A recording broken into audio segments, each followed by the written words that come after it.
آج کا مضمون ہے خدا کی بادشاہی اور بیابانی زندگی۔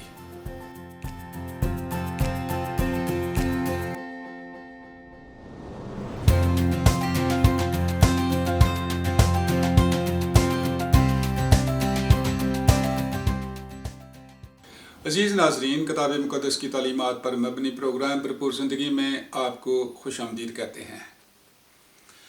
بحر کلزم پار کرنے کے بعد اسرائیل بیابان میں پہنچ گئے اور انہوں نے کوہ سینا کی طرف اپنا سفر شروع کیا تاکہ وہ اپنے خداوند سے ملاقات کر سکیں، جہاں پر جلتی ہوئی جھاڑی میں سے خداوند موسیٰ سے کلام ہوا تھا۔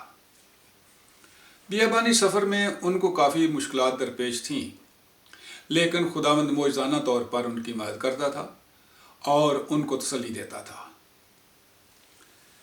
خداوند ان کو سکھا رہا تھا کہ وہ اپنی ضروریات کے لیے خداوند پر ایمان رکھیں۔ اسرائیلیوں کی مصر سے رہائی سے ملک کنعان میں داخل ہونے تک زندگی کے تمام مراحل ایماندار کی روحانی زندگی سے مشابہت رکھتے ہیں۔ یہ دنیا مصر کی مثال ہے اور فرعون شیطان کی علامت ہے۔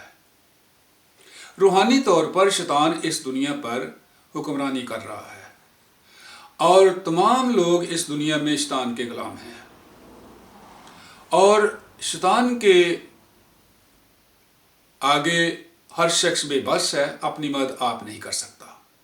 لیکن اگر کوئی شخص خداوند کو مدد کے لیے پکارتا ہے تو خداوند اس پر رحم کرتا ہے اور اس کی مدد کر کے اس کو ابلیس سے رہائی دیتا ہے۔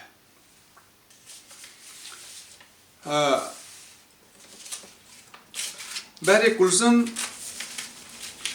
کا پار کرنا موسیٰ کا بپتسمہ کہلاتا ہے، اور اسرائیلی بحر کلزم پار کر کے فرعون کی پہنچ سے باہر ہو گئے تھے۔ اسی طریقے سے ہر ایماندار کو ابلیس سے رہائی کے بعد یسوع کے نام کا بپتسمہ لینا ضروری ہے، اور اس طریقے سے وہ ابلیسی قوتوں سے محفوظ ہو جاتا ہے۔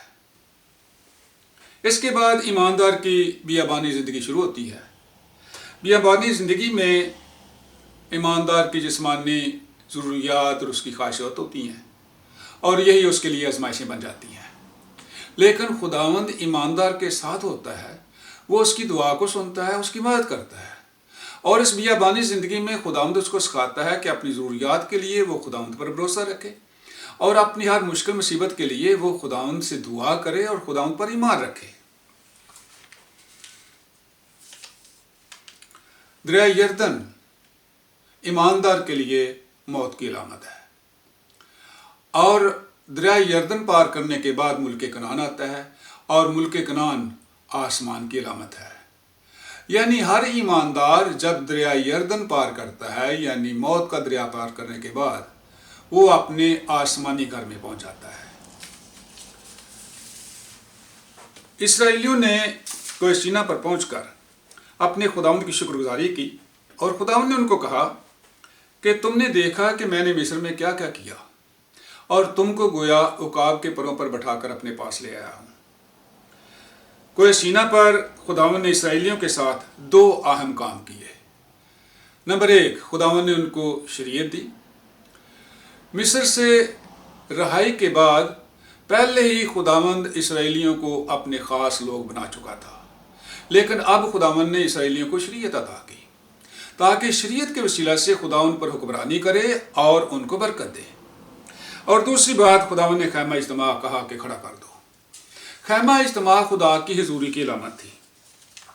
اس کا مطلب تھا کہ خدا اپنے لوگوں کے درمیان رہتا ہے۔ اب شریعت مل گئی، خیمہ اجتماع کھڑا ہو گیا، اور خدا اپنے لوگوں کے درمیان رہتا تھا، خدا ان پر حکمرانی کرتا اور ان کو برکت دیتا تھا۔ لیکن یہ ایک ایسی قوم تھی جن کے پاس اپنا ملک نہیں تھا۔ خداوند نے ابراہیم سے وعدہ کیا تھا کہ وہ تیری نسل کو ملک کنعان عطا کرے گا۔ اب اسرائیلی ملک کنعان کی طرف سفر کرنے کے لیے بالکل تیار تھے۔ وہ مصر سے ایک بھیڑ کی مانند نکلے تھے، لیکن اب وہ ایک مضبوط اور منظم فوج بن چکے تھے، اور بادل کے ستون میں